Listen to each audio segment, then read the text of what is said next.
নমস্কাৰ ষ্টুডিঅ'ৰ মাজত মই মিনহাজ লৈ আহিছো এটা গুৰুত্বপূৰ্ণ খবৰ 2026ত নিৰ্বাচনৰ পথাৰত নামিব নেকি বিধায়ক মৃণাল শইকীয়াৰ পুত্ৰ বুব্ৰুবাহন শইকীয়া আৰু ইতিমধ্যে বুব্ৰুবাহন শইকীয়াক লৈ চৰ্চা অব্যাহত আছে ৰাজনৈতিক পথাৰত আৰু ৰাজনৈতিক পথাৰত ইতিমধ্যে প্ৰতিক্ৰিয়া চলিছে চৰ্চা চলিছে বুব্ৰুবাহন শইকীয়াই ৰাজনৈতিক দলক যোগদান কৰিব কি ৰাজনৈতিক দলত যোগদান কৰিব হেয়াও চৰ্চা আছে ৰাষ্ট্ৰীয় ৰাজনৈতিক দল নে আঞ্চলিক ৰাজনৈতিক দলত যোগদান কৰিব হেয়াও চৰ্চা চলিছে আৰু ইতিমধ্যে হে চৰ্চাৰ অৱসান ঘটাই এটা আঞ্চলিক দলৰ লগত যোগাযোগ হৈছে আঞ্চলিক দলৰ সৈতে কথাও পাতিছে সভাপতি আৰু আঞ্চলিক দলৰ যিসকল সদস্য তেওঁলোকৰ লগতো ইতিমধ্যে কথা পাতিছে আৰু আঞ্চলিক দলৰ লগত কথা পাতোতে ইতিমধ্যে হে স্পষ্ট হৈ পৰিছে কোনটো আঞ্চলিক দলত যোগদান কৰিব মৃণাল শইকীয়াৰ পুত্ৰ বুব্ৰুবাহন শইকীয়া আৰু এক প্ৰকাৰ যেন এটা স্পষ্ট হৈ পৰিছে কোনটো আঞ্চলিক দলত যোগদান কৰিব লৈ আহিছো খবিশেষ খবৰ আপোনালোকৰ বাবে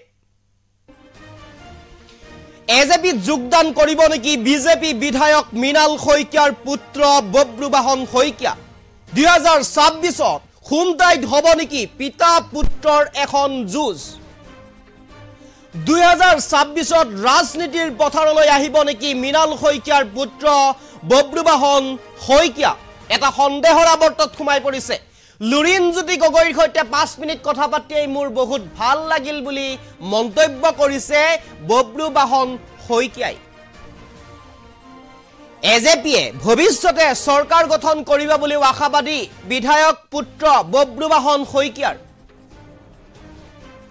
আমি ব্যক্তিগত কথাও পাতিলো আৰু তেনেদৰে মন্তব্য কৰিছে বুব্ৰুবাহনে বিজেপি বিধায়ক মৃণাল শইকীয়াৰ পুত্ৰ বুব্ৰুবাহন শইকীয়াৰ মুখত এজেপিৰ প্ৰশংসা এটা আঞ্চলিক ৰাজনৈতিক দল এজেপিয়ে ভৱিষ্যতে চৰকাৰ গঠন কৰিব বুলি আশাবাদী বুব্ৰুবাহন শইকীয়াই আৰু এই মুহূৰ্তত সবিশেষ খবৰ আপোনালোকৰ বাবে লৈ আহিবৰ কাৰণে চেষ্টা কৰিছো এজেপি যোগদান কৰিব নেকি বিজেপি বিধায়ক মৃণাল শইকীয়াৰ পুত্ৰ বুব্ৰুবাহন শইকীয়াই এক প্ৰকাৰ 26ত এখন যুঁজ হ'ব নেকি এখন আকৰ্ষণীয় যুঁজ হ'ব নেকি খুমটাই সমষ্টিত এফালে যুঁজিব নেকি বিধায়ক পুত্ৰই আনফালে যুঁজিব নেকি পুত্ৰই এফালে যুঁজিব নেকি পিতাই তেনেকুৱা এটা কথা তেনেকুৱা এটা চৰ্চা চলিছে আৰু ইতিমধ্যে এটা আঞ্চলিক ৰাজনৈতিক দলৰ লগত যোগাযোগ কৰিছে বিধায়ক পুত্ৰ বুব্ৰুবাহন শইকীয়াই এজেপিৰ লগত যোগাযোগ কৰিছে এজেপিৰ যি লুৰিণজ্যোতি গগৈ আছে লুৰিণজ্যোতি গগৈৰ লগত এক সৌজন্যমূলক আলোচনা হৈছে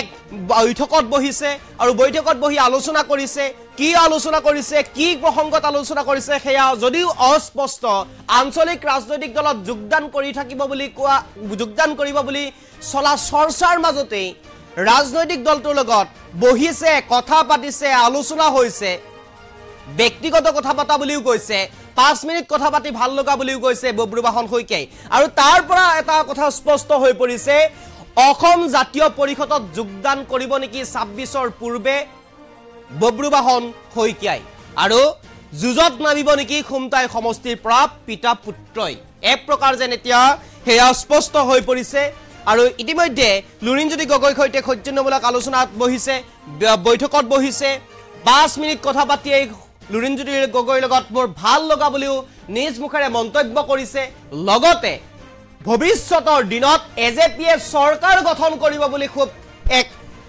মন্তব্য কৰা পৰিলক্ষিত হৈছে বিজেপিৰ বিধায়ক মৃণাল শইকীয়াৰ পুত্ৰ বুব্ৰুবাহন শইকীয়াই আৰু এই চৰ্চা অব্যাহত থকাৰ মাজতে যেনেদৰে লুৰিণজ্যোতি গগৈৰ লগত বহিল এজেপিৰ লগত কথা পাতিলে এই এজেপিৰ প্ৰশংসা কৰিলে এজেপিয়ে ভৱিষ্যতে চৰকাৰ গঠন কৰিব বুলিও প্ৰশংসা কৰিলে তেনে এটা প্ৰেক্ষাপটতে এতিয়া এনেদৰে দেখা পোৱা পৰিলক্ষিত হৈছে যি কথা কৈছে যি কথাই ওলাইছিলে যি চৰ্চা চলিছিলে ৰাজনৈতিক মহলত যি চৰ্চা চলিছে তাৰ মাজতে এনেদৰে বহিলে আৰু বহাৰ পিছতে এটা কথা স্পষ্ট হৈ পৰিলে আঞ্চলিক ৰাজনৈতিক দল অসম জাতীয় পৰিষদৰ লগত এক কথা হৈছে সৌজন্যমূলক আলোচনা হৈছে আৰু হয়তো কম সময়ৰ ভিতৰতেই অসম জাতীয় পৰিষদত ভৰি দিব আৰু যোগ দিব ৰাজনৈতিক পথাৰত আৰু এই মুহূৰ্তত বুব্ৰুবাহন শইকীয়াৰ মন্তব্য আছে আমি মন্তব্য শুনাব বিচাৰিছো দেখাই আছে যে এখন চাকৰুদ্ধকৰ বৈঠক বহিছে তেনেকুৱা ধৰণৰ একো হোৱা নাই কাৰণ আমাৰ AJPৰ যিগৰাকী সাধাৰণ সম্পাদক আমাৰ জগদীশ ভূঞা ডাঙৰীয়া, তেখেতৰ লগত আগৰ পৰাই আমাৰ এটা পৰিয়ালৰ সুসম্পৰ্ক আছে। তেখেত আমাৰ দেউতাৰ কলেজত ক্লাছমেট আছিলে, সেইটো কাৰণে তেখেতক মই সৰুৰ পৰাই পাইছোঁ। মই তেখেতক জগদীশ আংকুল বুলিয়ে মাতোঁ, আৰু সেইটো কাৰণে মই তেখেতক এমাহমান আগতেই ফোন কৰিছিলোঁ যে মই এখন গোলাঘাটত অলপ ক্ৰিয়েটিভ আইডিয়া লগাই মেলি এখন ৰেষ্টুৰেণ্ট খুলিছোঁ, আপুনি এবাৰ আহিব চাবলৈ, আহিলে ভাল লাগিব। তেখেতৰ সময় মিলা নাছিলে কাৰণে তেখেত আহিব পৰা নাছিলে। সেইদিনা মোক পৰহি ফোন কৰিলে যে মই ডিব্ৰুগড়ৰ পৰা গৈ আছোঁ গুৱাহাটী কিবা কামত, মই যাওঁতে সোমাই যাম। মই বোলো ঠিক আছে আহিব। তেখেত আহিলে, তেখেতৰ লগত আমাৰ লুৰিণজ্যোতি গগৈ ডাঙৰীয়াও আহিলে। তেখেতৰো চাগে কিবা কাম আছিলে গুৱাহাটীত, তেখেতো সেইটো কাৰণে আহিলে। আহি পেলাই তেখেতসকলে খুব ভাল পালে। আৰু এজন যে অসমীয়া যুৱকে অলপ নিজৰ ক্ৰিয়েটিভিটি লৈ পেলাই এটা নতুনকৈ ব্যৱসায় এটা প্ৰতিষ্ঠিত কৰিব চেষ্টা কৰিছে, সেইটো তেখেতসকলে এটা উৎসাহ জগালে মোক। আৰু তেখেতৰ লগত 1.5-2 ঘণ্টামান মই কথা পাতিলোঁ, আৰু কথা পাতি খুব ভাল লাগিলে। মানে আপোনাক এতিয়া কি ক'ম, যিগৰাকী আমাৰ লুৰিণদাৰ লগত কথা পাতি ইমান ভাল লাগিলে। মানে আপোনাৰ কিছুমান মানুহ এনেকুৱা থাকে যে আপুনি 10 বছৰৰ পৰা আপুনি তেখেতক চিনি পায়, কিন্তু আপুনি তেখেতসকলৰ লগত কানেক্টেড হ'ব নোৱাৰে। কিন্তু লুৰিণদাৰ লগত মই 5 মিনিটমান কথা পাতিলোঁ। 5 মিনিট কথা পাতিয়ে মই এনেকুৱা লাগিলে যে মই তেখেতক বহুত দিনৰ আগৰ পৰা চিনি পাওঁ, আৰু তেখেতক মোৰ নিজৰ এজন দাদাৰ নিচিনাই অলপ ফিল হ'ল মানে।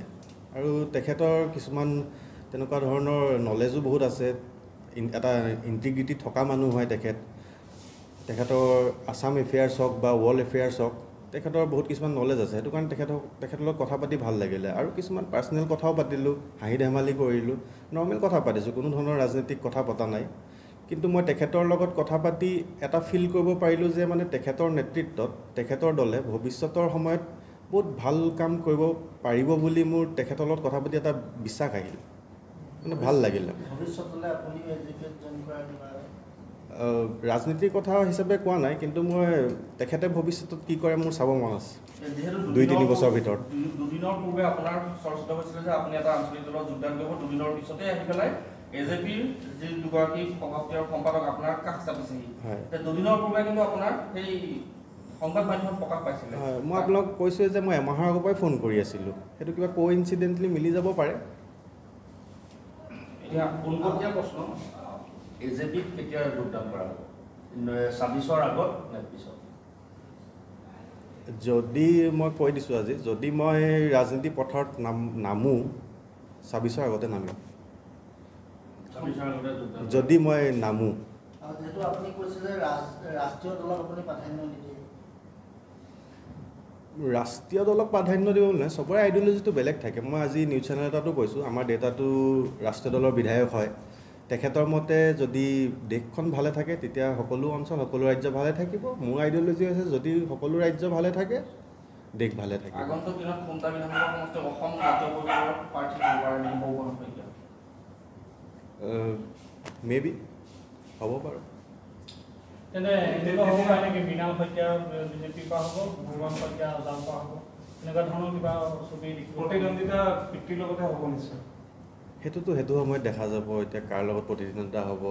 তেখেতে যদি প্ৰতিদ্বন্দ্বিতা কৰে, যদি মই এইফালৰ পৰা থাকোঁ, সেইটো প্ৰতিদ্বন্দ্বিতা হ'ব পাৰে। মানে অসমত কেইবাটাও আঞ্চলিক দল আছে, বিশেষকৈ অসম গণ পৰিষদ আছে, ৰাইজৰ দল আছে বা অন্যান্য বহুত দল আছে। হয়, অসম জাতীয় পৰিষদক কিয় বাছি লোৱা? মানে জাতীয় পৰিষদৰ কি আছে? নাই, মই এতিয়ালৈকে কাকো বাছি লোৱা নাই। কিন্তু মই এনেই এটা কথাই ক'লোঁ, মোৰ এনেই লুৰিণদাক লগ পাই খুব ভাল লাগিলে। মই মানে সদায় মানুহৰ লগত যাৰ লগত কানেক্ট কৰিব পৰা মই খুব ভাল পাওঁ তেনেকুৱা মানুহক। মই সেইটোৱে কৈছোঁ যে মই 10 বছৰৰ পৰা কিছুমান মানুহক কানেক্ট কৰিব পৰা নাই, কিন্তু মোৰ লুৰিণদাক তাতকৈ মোৰ বহুত ভাল লাগি গ'ল। মানে মোৰ কানেক্টেড হৈ গ'লোঁ হাৰ্ট টু হাৰ্ট। যিহেতু এবাৰ আপুনি বামপীঠ অঞ্চলো আপুনি কৈছে, যিহেতু অসম জাতীয় পৰিষদ আপুনি কৈছে যে হ'ব পৰা প্ৰাৰ্থী 2026 চনত, বৰ্তমান আপুনি মই কোৱা নাই দেই 26ত প্ৰাৰ্থী হ'ম বুলি, মেবি কৈছোঁ।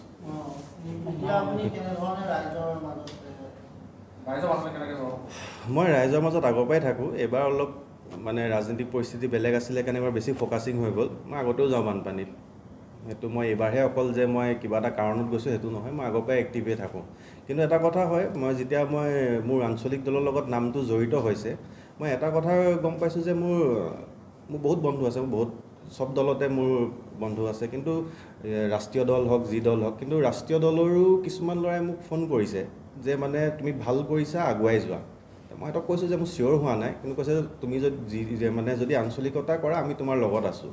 মই তেতিয়া এটা কথা বুজি পালোঁ যে মানে জাতীয় চেতনাটো আমাৰ যুৱ সমাজত বহুত আছে, খালি তেখেতসকলে এটা ভাল চ'ৰ্চ পোৱা নাই, ভাল নেতৃত্ব পোৱা নাই চাগে, বা নেতৃত্বৰ অকল এজন দুজন আছে, অলপ অভাৱ দেখিছে, সেইটো কাৰণে যোৱা নাই। যদি তেখেতসকলৰ যিটো জাতীয় চেতনা আছে তাক ইউটিলাইজ কৰিব পৰা যায় ন, অসমত জাতীয় শক্তি অহাটো প্ৰায় নিশ্চিত, মই যি দেখিছোঁ। কিন্তু মই যাম বুলি কোৱা নাই, কিন্তু মই বেলেগৰ পইণ্ট অফ ভিউ পৰা কৈছোঁ, মানে বহুতৰ আছে মানে হয়। এটা কথা একদম পোনপটীয়া প্ৰশ্ন এটা যে লুৰিণজ্যোতি গগৈ নেতৃত্বত অসম জাতীয় পৰিষদে আগন্তুক দিনত অসমৰ মানে ৰাজনৈতিক জীৱনত বা অসমৰ আগন্তুক দিনত যে আঞ্চলিক দল হিচাপে আটাইতকৈ মানে এটা ভাল দৃষ্টিভংগী তেওঁলোক আগবাঢ়ি যাব বা এটা ভাল দল হ'ব বুলি আপুনি বিশ্বাস কৰে? পুৰা চান্স আছে। মই তেখেতক লগ পাই মই যি তেখেতৰ পইণ্ট অফ ভিউ, তেখেতৰ কথা কোৱাৰ হেৰি দেখিলোঁ, তেখেতৰ যি অসমৰ প্ৰতি এটা চিন্তাধাৰা আছে, তেখেতৰ লগত কথা পাতি লাগিলে তেখেতে মানে নেক্সট 5 yearsৰ ভিতৰত বহুত তেখেতে উত্থান কৰিব পৰা তেখেতৰ এটা শক্তি আছে ভিতৰত। আৰু কথা অজাপ হৈছে বাকী এলায়েন্স আছে, কংগ্ৰেছ আছে বা অন্যান্য বিভিন্ন দলসমূহৰ লগত তেওঁলোকৰ এটা যৌথ মঞ্চত তেওঁলোক আছে। বিপৰীতে আপোনাৰ পিতৃ বিজেপিৰ এগৰাকী বিধায়ক, দুইজন একে ঘৰৰ, আপুনি আৰু পিতৃ একে ঘৰতে থাকিব, অজাপত আপুনি থাকিব, পিতৃ বিজেপিত থাকিব। যদি নিৰ্বাচন খেলিব লগা হয় বা বিভিন্ন সময়ত আপোনালোক দুইজনৰ মাজত যদি প্ৰতিদ্বন্দ্বিতা হয়, যিদৰে দেখাই আছে যে এখন শ্বাসৰুদ্ধকৰ বৈঠক বহিছে, তেনেকুৱা ধৰণৰ একো হোৱা নাই। কাৰণ আমাৰ AJPৰ যিগৰাকী সাধাৰণ সম্পাদক আমাৰ জগদীশ ভূঞা ডাঙৰীয়া, তেখেতৰ লগত আগৰ পৰা